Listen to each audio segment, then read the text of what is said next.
So mga kapal, ito naman po yung isang propagation ng apples, yung pagpaparami. So ito po yung approach graft. Ayan, pansin nyo, meron tayong rootstock dito. Tapos in-approach po natin yung mga sangag na tumutubo sa inner part po ng ating apples. Talika. So ayan. So ito po yung rootstock. So may tumubo kasi dito. Kasi yung variety na ito is napakaganda. It's Wambugo apples. Isa sa pinakamabilis mamunga na apples po dito sa Tropicana. So ayan. So approach grafting or inarching po yung tawag dito.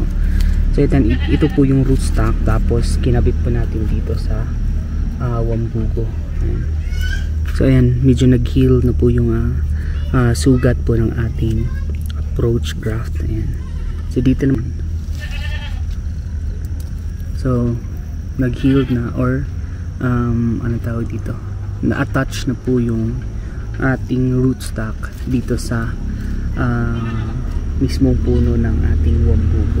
So after kapag gumanda na po yung union ng ating Wambugo at itong rootstock, so ika-cut off na po natin po. So meron tayong instant na malaking puno ng apples.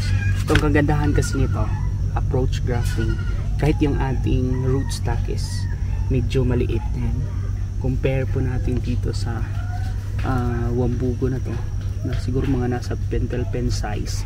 Ito is pencil, so pwede po natin silang mapagdugtong or ma-attach dito. So ayan.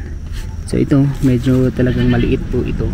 Tapos dito in-approach po natin sa malaking Wambugo. Ayan. So hanggang dito.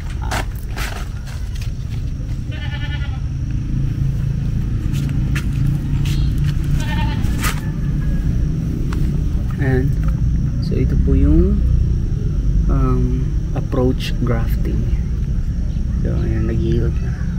So mga at least 1 month pwede na po natin yung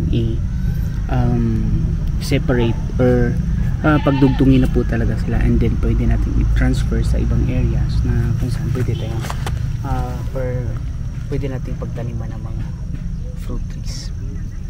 So yun lang, thank you.